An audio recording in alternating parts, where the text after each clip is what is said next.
22 जून 1940 को नेताजी सुभाष चंद्र बोस ने सावरकर जी से मुलाकात की और उससे पहले वे बंबई में जिन्ना से मिले, जो मुस्लिम लीग के नेता थे। जिन्ना से मुलाकात के दौरान सुभाष चंद्र बोस जी ने उनसे हिंदू मुस्लिम एकता के बारे में बात की। इस पर जिन्ना ने सुभाष चंद्र बोस जी से पूछा कि आप मुझसे बात करने किसकी तरफ से आए हैं। नेताजी ने जवाब दिया कि वे कांग्रेस की तरफ से आए हैं। तब जिन्ना ने उन्हें कहा कि आपको तो कांग्रेस ने बाहर कर दिया है।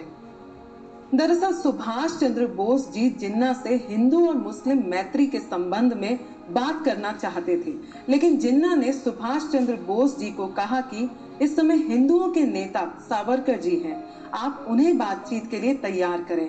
इस विषय में आपसे बात करने का कोई फायदा नहीं है।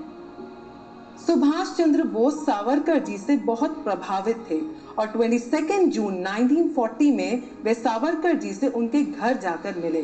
उस समय नेताजी कलकत्ता के हॉलवेल व अन्य अंग्रेजों की मूर्तियों को तोड़ने व उखाड़ने की योजना बना रहे थे। जब सावरकर जी ने नेताजी का प्रस्ताव सुना और समझा तो वे बोले कि सच्ची राजनीति वो है जिसमें हम स्वयं बचे रहें और शत्रु को भी दबोचे रखें। सावरकर जी ने नेताजी को ये भी कहा, भले ही आप एक सशस्त्र क्रांतिकारी ना हो, लेकिन आपकी भावना एक क्रांतिकारी से कम नहीं है। आप एक तेजस्वी नेता हैं और अहिंसा आदि के भ्रम से दूर रहने वाले हैं। इसीलिए गांधी जी से आपके विचार नहीं मिलते। सावरकर जी ने यह भी कहा कि उन्होंने हिंदुओं को भर्ती करने के लिए जो आंदोलन चलाया है वे एक क्रांतिकारी आंदोलन है। दरअसल सावरकर जी सुभाष चंद्र बोस को एक क्रांतिकारी नेता मानते थे और वे नहीं चाहते थे कि नेताजी एक अत्यंत साधारण आंदोलन के कारण अपने तेजस व सामर्थ्य को जेल में खो दे, क्योंकि इससे देश को बहुत नुकसान हो सकता था। सावरकर जी की इन बातों का सुभाष चंद्र बोस पर काफी गहरा प्रभाव पड़ा।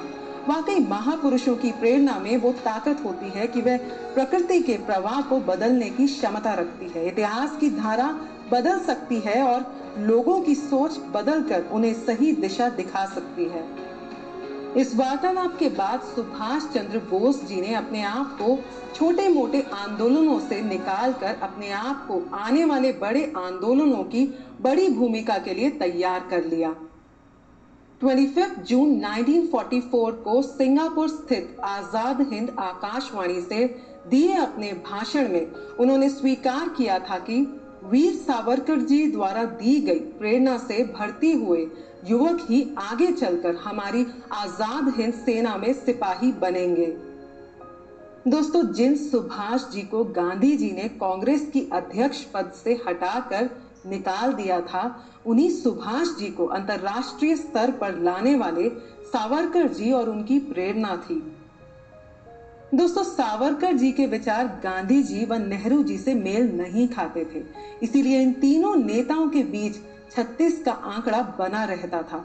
उसकी वजह ये थी कि वे गांधी जी और नेहरू जी की दुर्बल नीतियों के खिलाफ थे और वे राजनीति में दोगली बातें और अंग्रेजी भक्ति के भी खिलाफ थे। सावरकर जी हिंदू विरोध की राजनीति को देश के लिए नुकसानदेह मानते थे, लेकिन गांधी जी और नेहरू जी उनसे सहमत नहीं थे। सावरकर जी भारत विभाजन के लिए जो परिस्थितियां बन रही थी, उनको लेकर वे काफी चिंतित थे।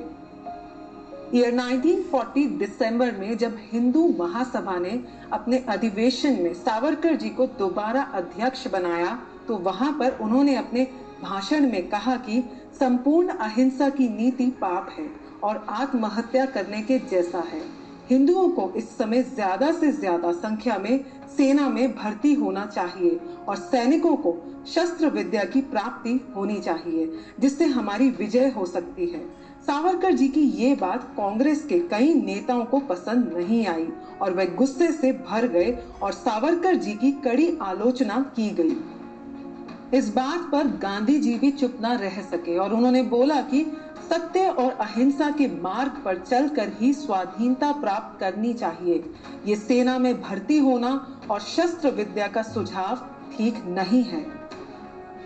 दोस्तों, सावरकर जी का मानना था कि गांधी जी का सत्य अहिंसा का मार्ग डेमोक्रेटिक सिचुएशंस के लिए बहुत अच्छा था, जहां पर लोग शांतिपूर्ण सभाएं करके या धरना देकर अपने अधिकार मांगते हैं, लेकिन इस मार्ग को तानाशाही और क्रूर व्यवस्था के खिलाफ कैसे अपना सकते हैं। सावरकर जी ने एक ही सपना देखा था और वो था भारत की आजादी। और इस सपने के बीच में अगर कोई भी रुकावट पैदा करता तो वो सावरकर जी का दुश्मन था। मुस्लिम लीग अपने ब्रिटिश मेंटर्स की मदद और प्रेरणा से अपनी पाकिस्तान की मांग पर दृढ़ थी और इसके लिए उन्होंने अपना आंदोलन भी चला लिया था। इधर गांधी जी कह रहे थे कि पाकिस्तान मेरी लाश पर बनेगा। सावरकर जी इस बात से बिल्कुल सहमत नहीं थे और उन्होंने कहा कि ऐसे तो एक दिन ये कांग्रेस के नेता पाकिस्तान की योजना को स्वीकार कर लेंगे और हिंदुओं को इन बहकावों में नहीं आना चाहिए। सावरकर जी का कहना था कि ऐसी नीति आखिर में आत्मसमर्पण की कायरता जैसी स्थिति में जाकर खत्म होती है और फिर व्यक्ति मजबूर हो जाता है। ईयर 1944 में जिन्ना की बातों को गांधी जी दिन भर दिन मोल देते गए और उन्हें कायदे आजम का पद दे दिया गया। गांधी जी का हट कांग्रेसियों के लिए और राष्ट्रवादी हिंदूवादी के आड़े तो आ जाता था, लेकिन उनका यही हटपन जिन्ना के सामने टिक ही नहीं पाता था। जब गांधी जी ने जिन्ना के सामने भारत के विभाजन की बात पर अपने हथियार डाल दिए तो पूरे देश में एक हलचल की लहर आ गई। इस बात पर बहुत सारे कांग्रेसी भी गांधी जी के विरोधी हो गए थे। सावरकर जी आखिरी समय तक भारत विभाजन के खिलाफ थे। 7 व 8 अक्टूबर ईयर 1944 को अखंड भारत सम्मेलन का आयोजन किया गया। इस सम्मेलन में पाकिस्तान योजना के विरोध की रूपरेखा तैयार की जानी थी। सावरकर जी ने मुस्लिम लीग की पाकिस्तान की मांग को हिंदुओं के लिए चुनौती कहा, क्योंकि भारत को अपना देश मानने की चुनौती हर हिंदू में होती है और विदेशी मजहब को अपनाकर और फिर अपनी मातृभूमि का अन्न खाने वाले लोगों में अपनी मातृभूमि के लिए इतना लगाव नहीं होता और फिर चाहे इसके टुकड़े ही क्यों ना हो, इस बात का उनको कोई फर्क नहीं पड़ता। जबकि अगर एक सच्चे हिंदू को इसके टुकड़े की बात भी कही जाए तो वह कराह उठता है।